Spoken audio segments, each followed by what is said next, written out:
Hi, this is Bob Palmerton with StudioSense, and today our painting will be on Golden Pond. The concepts that we will cover in this demonstration is focusing on using deep acrylic colors, bold acrylic colors as our underpainting to help scope out the composition, build contrast, and also show the effects of complementary colors with pastel. So I'm starting off here. I've tick marked my canvas in thirds, and I'm building the initial composition using a blend of ultramarine blue and black acrylic, a very thin wash to allow me to scope out the composition, but also to build the darkest areas first with this particular color, where you see the deepest shaded colors in the reference photo off to the left. Starting off with the horizon and a bit of the trees in the back, and then on the right side of the reference photo, you can see the deep shade of the trees that jut out into the pond. So I'm going to get the darkest value here. Same acrylic paint, a very thin wash to scope out the shaded areas to build some of this initial contrast. And I prefer to use acrylic, thinned acrylic underpainting, as opposed to such as a watercolor, which could be very light and transparent. So I really like to build some of this bold shaded area using these deep dark acrylic colors. The focal point will be, you can see the X in the sort of like the upper left portion of the canvas. That's where the shed will be placed, and I'll draw some of the water, direction of the water, as well as the grasses also toward that focal point. Again, we want that viewer to hone in on the shed in the distance, and so the composition is really roughly being scoped out by using this acrylic wash. It's not much different in terms of building a composition using a dark pastel pencil or some other type of like charcoal or whatever. But here we want to really build contrast. Now, at this point, the blue water of the pond will be underpainted with the complementary orange. Again, this is a very thin wash of orange acrylic. So I'll scope this out real roughly. And the whole idea here is once we overlay the blue of the pond, it'll almost pop. That color will really jump out at us.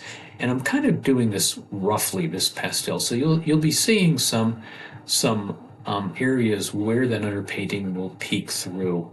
And it really does help emphasize the pure colors of pastel. The greenery here, I'm underpainting with more of a red-orange color to keep it really nice and warm. And when I apply that green, that also will pop with the complementary underpainting of that reddish orange hue. I'm using a foam brush here, and just kind of covering up the area as best I can. Tends to save a little bit of pastel too while when you cover the surface of the sanded paper. This is UR 400 grade sanded paper that I'm using for this particular pastel painting.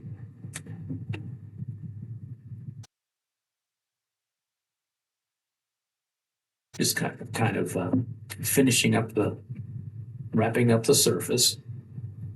And I typically do not do an underpainting for a sky. Given the lightness of the sky, I would rather stick purely with pastels. Here I'm using, this is a very deep purple blue, hard pastel to help start to identify maybe firm up a bit further the grasses. The grasses themselves, especially the foreground grasses, can be very distracting if you have too much emphasis on them. It has been said that you should begin your landscape painting 50 feet away from your viewpoint. So in this particular case, we don't want to emphasize these initial grasses too much, almost as if they're maybe blurred out of the painting a bit, because again, our focal point is that particular shed in the distance. The sky is a very nice, as you can see in the reference photo, a partly sunny day, but a lot of sunshine though. And I'm going to bring in a deeper blue here at the top, or the zenith of the sky, and some high. This is a high value unison pink soft pastel, pinkish orange color. And then what I like to do is I use my fingers to kind of blend in some of that cloud bank there at the horizon, very simply. So now we've got some more pastel color here added to the painting. So at this point, I've selected the pastels I'm going to use for the painting. This is the blue that I want to start with on this particular pond. And when you study the pond and the lighting that's hitting the pond, there are areas that are lighter blue and areas that are darker blue. And so we'll want to try to get some of those gradations in here by applying a couple of different values of the blues. The distance more so, that's picking up more of the light there with that lighter blue pastel toward the upper edge of the pond. Now just go back and forth with the side of the pastel. I'll do some blending. I'll bring in some little bit of darker value blues, especially in the shaded area closer to the dark underpainting of the tree off on the right.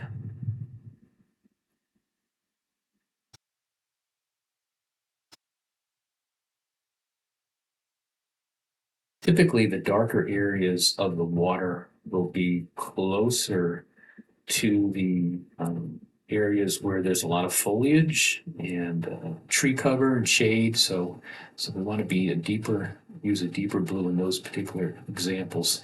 The tree now, I'm bringing in another dark blue into the shadow of the tree. If you ever tried, I'd like to do like a dark blue or a dark purple as an initial dark pastel layer to a tree line, especially in the shade. And then from there, we have the opportunity to build out the tree with lighter values. And I'll certainly introduce greens. I've got some very deep greens that I use for the depths of some of these really thick trees. As you can see here, I'm bringing out more of a middle value green, which is showing nicely in terms of contrast against the deep blue that I applied initially for this tree line. So time to work on the grasses. Let's bring in some of those greens. Again, those are also showing starkly, I guess, if you will, against the orange and red-orange underpainting. Using the side of the pastel and the direction of the grasses, holding the pastel vertically to build that foliage. When you get to the distance, again, it's softer, it's a lighter touch, less sharp pastel action or activity, and pretty much you can use more of a faded look in the distance. And again, there's a lot of sun going on in here, so we're going to have some sort of like a washed out perspective in the distance. So you want to be really hazy and soft in the distance, and sharper and more emphatic with the strokes in the foreground, all the while balancing out and keeping the conflict away from the painting in terms of the how the foreground could be distracting. You want to avoid that. So I've blocked out the edges of the shed with the background trees.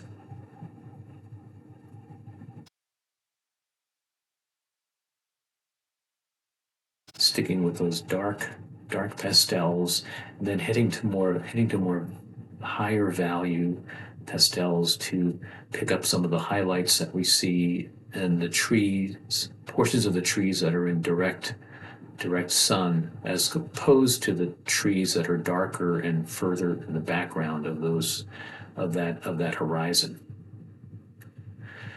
You can work mid values and some high values. There's some highlights here. There's a very bright tree in the front that I'm highlighting a bit more emphatically here with that light. It's like a light. It's a green yellow pastel, and I'll just kind of work back and forth on on the canvas wherever I feel like I like to do some updates.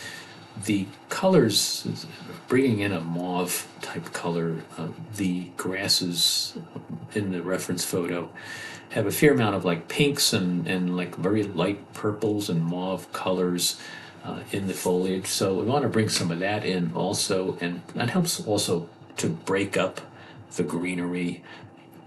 It's ideal when you let's think about a green lawn, for example. Underneath the lawn is actually dirt, right? So you're going to have mauve, you're going to have browns, reds underneath the grasses. So typically by putting those types of pastels first on a grassy area and then building the grasses atop it will be certainly more realistic, but also give you more variety of color in the painting rather than having just a lot of greenery. Green tends to be a challenge in the springtime, especially when we want to try to create a little bit of variety in a painting. And there's various ways of doing that with greens, with blues, with some purples. Again, with the base of grasses. Using like a mauve or an orange or a very light brown base. Again, we have a lot of that orange underpainting, the acrylic underpainting, still within in the work, and we're gonna kind of simplify that and also cover that up with some greenery. The lighter green pastels are in the distance, and the cross hatching. So again, the grasses are largely vertical, but we're going to want to get some horizontal lines in there. And as you can see, just above the pond there, I put some horizontal strokes of green to break up the monotony of the vertical strokes. This is a very simple pastel. If you find a scene like this, you just don't go crazy with the detail, but just kind of let's get the basics down here. And I've passed this site many times on a bike ride and never really did the painting until now. There's with the shed in the direct sun like that, there's some pretty sharp shaded areas. So we want to convey those, and I convey those with a very dark gray pastel, and add a little bit of blue in there. There's a lot of blue in shade, and you don't want to just try to keep shade dark like a gray, or certainly not black, but a nice deep pastel color will add a nice touch to a shaded area. So often when I'll do, especially with my larger paintings, and I'll do a small scale version of a large painting, and that's really to kind of make sure that we've got everything, all our bases covered. In this particular painting, I feel that it was just a bit too much in terms of the grasses in the foreground. We're going to highlight some of them as I am here with some darker strokes on those grasses closer to the shaded area of the large tree on the right. But there's still a lot of space here to cover. And so when you look at a composition, you might want to think, okay, it looks like a nice composition, but maybe some areas are too big. Maybe there's too much grass. Maybe there's too much brown or ground or too many rocks. And you need to think about, I would really suggest that you think about maybe doing something differently. Maybe you need to add a certain feature in the landscape to break up that monotony. So in this case, this has been a bit of a challenge because there is a fair amount of grasses here. So I'm keeping the lower right area simple, not too much detail, just kind of helping you kind of still drive your vision toward the shed. This palette knife comes in really handy as a blending tool. Tortillons I've used before, and when you do use those, though, they do pick up some of the pastel, but the knife does not. It really keeps the pastel all on the paper. Again, to draw attention toward that shed, I'm beginning to expand the pond a bit, and this is not in the reference photo. So here you're using just a bit of artist license, right, to take advantage of making changes to the landscape. You're going to have a little more detail now in the foreground. So some of the basics of that mid-distant area have been added with the various strokes of pastel, horizontal and vertical, and the different shades of green and the mauve and the orangish color in the distance. But we know that if I look at the reference photo, I do see a little more clarity in terms of the darker, kind of like a purple mauve, reddish kind of foliage in the toward the edge of the pond, and that's where I'm baking this in here too. Not too dark, and it'll soften it up a bit, and also add some variety of that too, but help to delineate that dividing line, if you will, between the water and the grasses.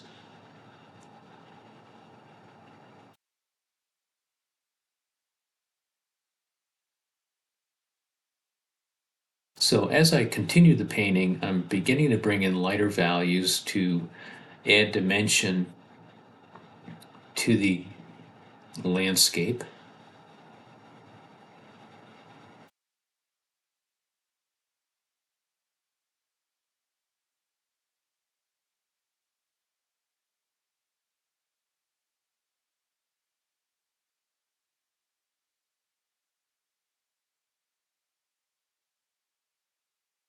I've recently spent more time with my paintings in terms of moving or using items, various features of the landscape from different reference photos. So my focus has really been on the national parks and painting scenes from some of the parks. I was recently in Utah and visited what we'll call the Mighty Five national parks.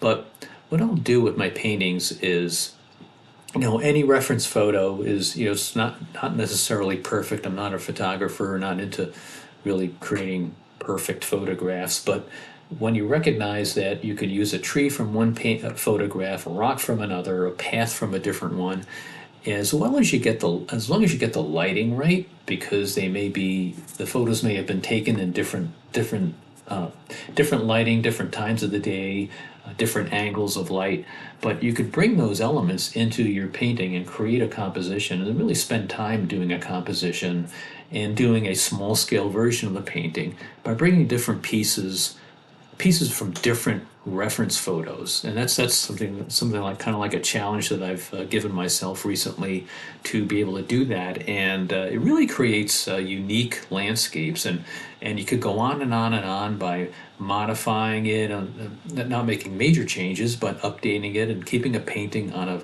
easel or off to the side and go back to it and think, I'm going to make this change and that change, and it's kind of like a living and breathing thing, the painting, until you finally say, okay, it's done, that's it. So that's what I've been doing on some of the larger paintings that I've been working on recently.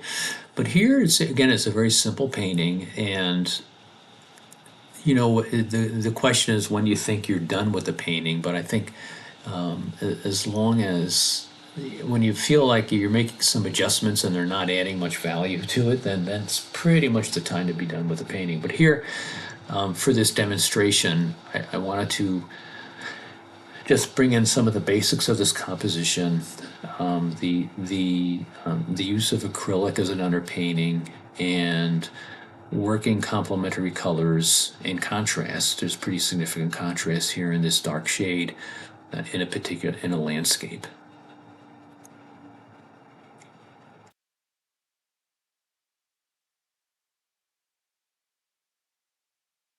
The outside leaves of the dark tree on the right are a little bit of lighter value as they pick up more light and they're more singular, fewer items, just a few trees rather than dense branches of leaves. Those few leaves will be lighter in value. They'll be more transparent with the way the sunlight hits them. So that's where I had added some of those lighter value greens to that dark tree. Some blues brought into the greens. Again, I would suggest when you're talking grasses, bring in a couple of different values, different colors. As I mentioned before, the portions of the pond that some are darker and some are lighter. So that's what I had done there with that deeper blue pastel. And just really keeping the left side of this painting kind of roughed out.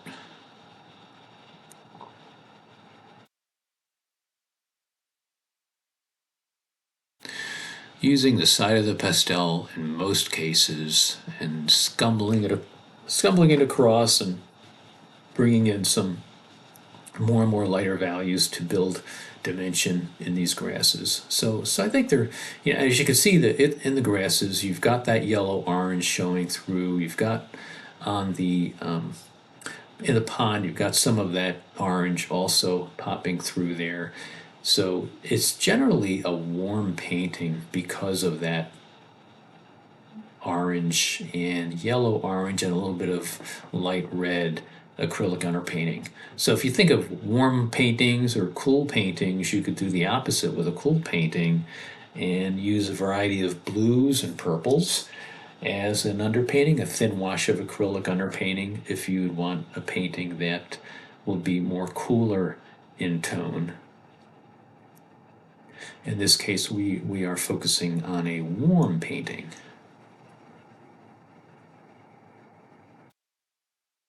So some of the lighter values and those light yellow oranges, they're up on the left, sort of like the left side of the canvas, are kind of all corresponding toward bringing the viewer's eye again toward that shed is kind of like a circular or semicircular orange kind of curve up toward the distant horizon, and the light pinkish mauve color at the base of the across the base of the shed.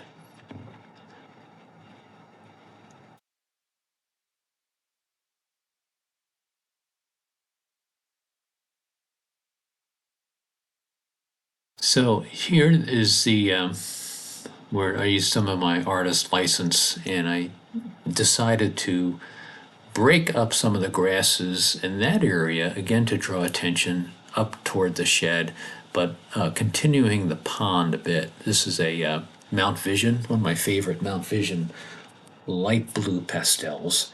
So brought that in again. Notice that this is a feature that's not in the reference photo.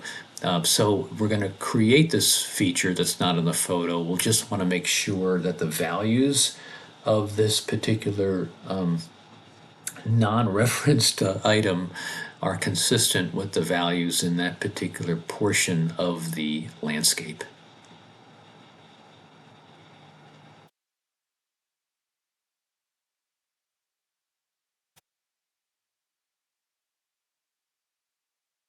The sky, we'll call these sky holes, but they're really pond holes, right? Or water holes between the leaves of the tree. So think about behind it, what's going on behind the tree now. And we can't forget the fact that we've got to build some breakup of those leaves in that tree on the right. So I've blocked in a little bit of the blue and a little bit of that purplish mauve color behind the tree that kind of drapes the upper edge of the pond, and throw that some of that in there. As you can see, there's a little bit of orange at the upper part of that upper third of that tree that's kind of breaking through from that distance part of the field. So you'll want to do your little sky holes or pond holes. That's what we're talking about here.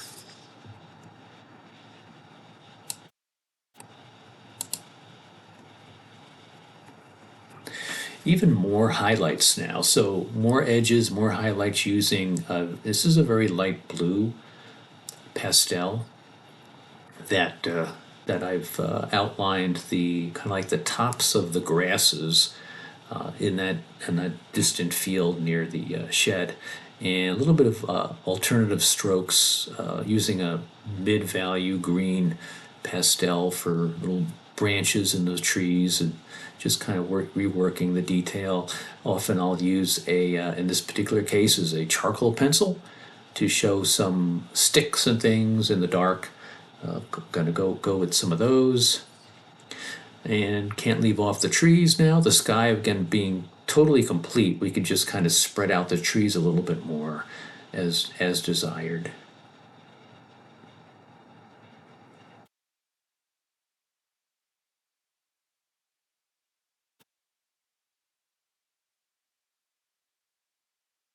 Just back and forth, and firming up this landscape painting.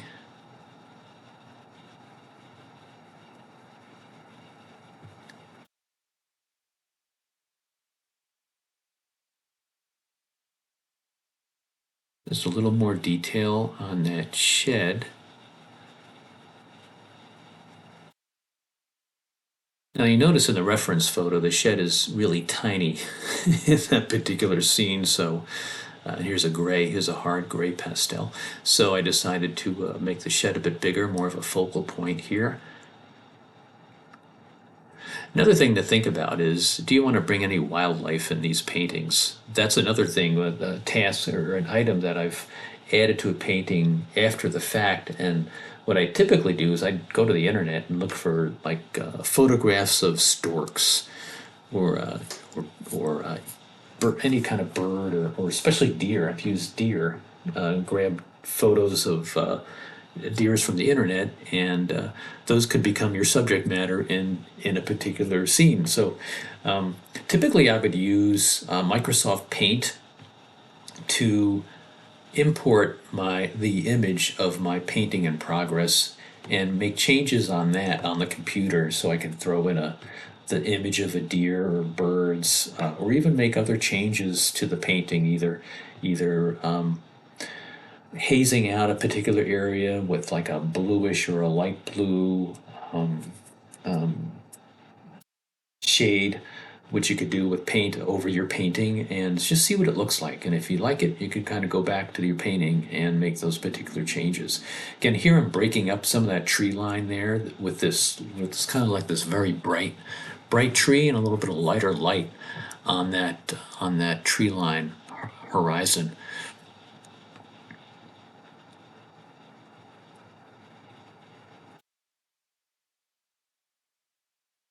Just continually working back and forth, a little bit of lighter values here and there, softening it up. Again, look at the left side of the painting. Again, not much detail there. You got some color, you got some blocked in orange, and you still have some of that underpainting. There's really no need to create any more detail there. The foreground is not terribly distracting. It's just the only dark areas of the foreground grasses are really the parts closest to the dark tree on the right, but that's not really quite a problem. In fact, they're even kind of pointing toward that shed again, just finding more elements that will help draw that viewer's attention to the focal point.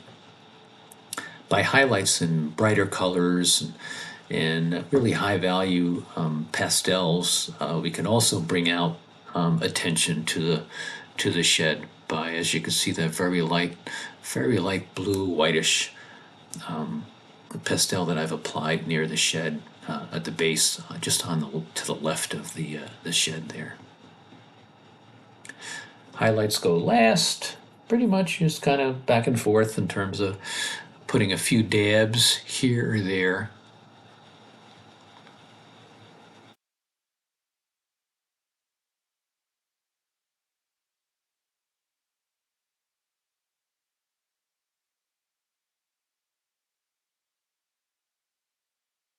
So I think we're pretty much getting close to the end here and getting done. Softening edges is pretty important. Sometimes I find that, if you have really hard edges in some areas, it really does not look realistic. I mean, think about it, you'll need some more gradation of values in some areas. So I'm spreading out some of that ground area into the blue. A little bit here and there, kind of spreads out a bit. It's a little bit of the soft ground that is showing through the water in the pond. So you want some of that image there also in the painting.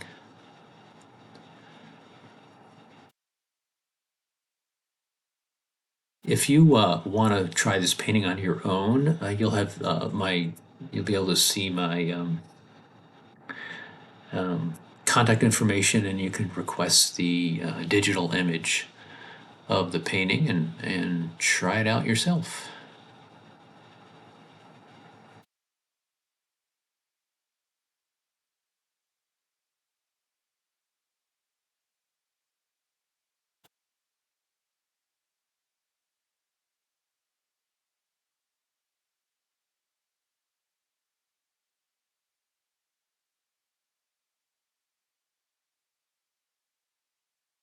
Just breaking up a little bit more in terms of the leaves, and also showing a little more, picking up a little more detail on the tree. Not a whole lot of detail there. It still remained a pretty dark foreground tree, but we're going to leave it at that. A little more highlights again in that area where I want us to focus on.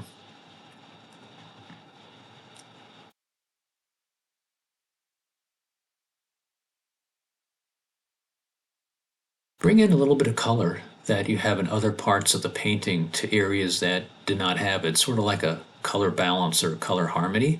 So I've got a little bit of blues in there and those greens in the distance. Again, that kind of picks up the blues that we have in the ponds. Could probably even put some blue in the distant tree line too. Some final touches to the shed. Again, not much detail there on that shed. We just know it's there, and it kind of jumps out at you on the landscape. And that is pretty much it. So hope you've enjoyed this video. It's a very quick one, but it's a quick and easy one to do. So feel free to request the digital image. You could see a bunch of paintings on my website. A lot of them are national parks and various large and small landscapes there. Write me an email at bob@palmertonimages.com, and you gotta go to Instagram and hook up with me, and you'll get all kinds of paintings that you can see as I build them up. Have a great day and enjoy pastel painting.